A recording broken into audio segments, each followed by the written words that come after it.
What percent is the challenge of trading technical NADRO based? Um, so what percent is technical and what percent is mental? Good question. I'm not going to just give you a standard answer that's like, oh well, it's 80% mental, like people talk about.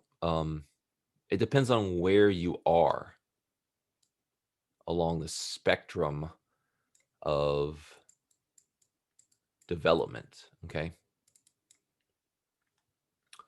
let's say this is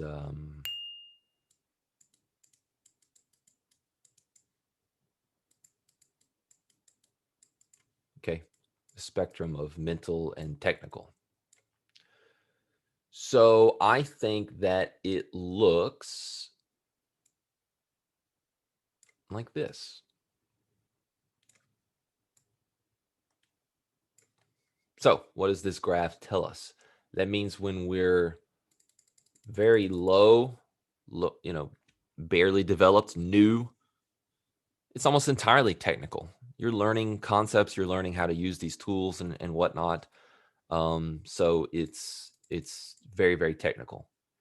Someone who's learned the concepts, let's call it very well, or pretty well. Well, guess what? Their focus, the technical stuff is now more routine and habit, and they understand how to see things a certain way and whatnot. So there's less brain power that needs to be devoted to that, less coming to a conscious place to work through your checklist and make sure you don't do the stupid stuff that you had previously been doing. Right? This is where most people are, by the way.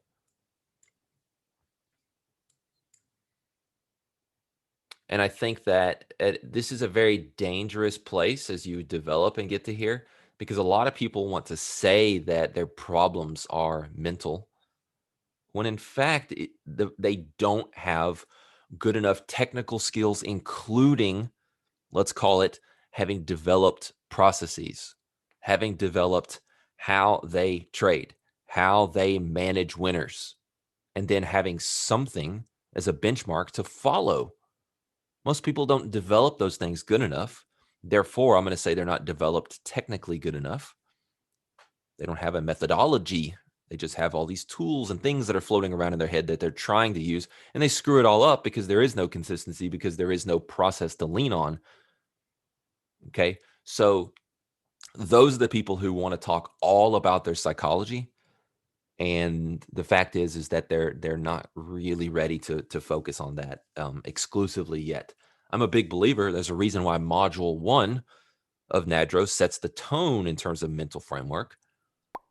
Okay, but you got a whole lot of technical things that you need to learn, but you need to understand before you start building those bad habits and bad ways of thinking and whatnot. Let's go ahead and get that right and get you working on it as you build the technical skills and whatnot. And then I would say over here at, mostly elite type performance, very highly developed. It is, as you hear pro athletes talk about or whatever, it's 80% mental, 90% mental. Um, because those technical skills are just there, and they're working for you with your subconscious and whatnot, while depending on your degree of mental framework, that could be working against you, or it could just be something where you need to focus on routines and different things and life outside of trading and whatnot to be able to get you into that zone so that you can go perform, right? So I think it's a spectrum based on where you are in your development.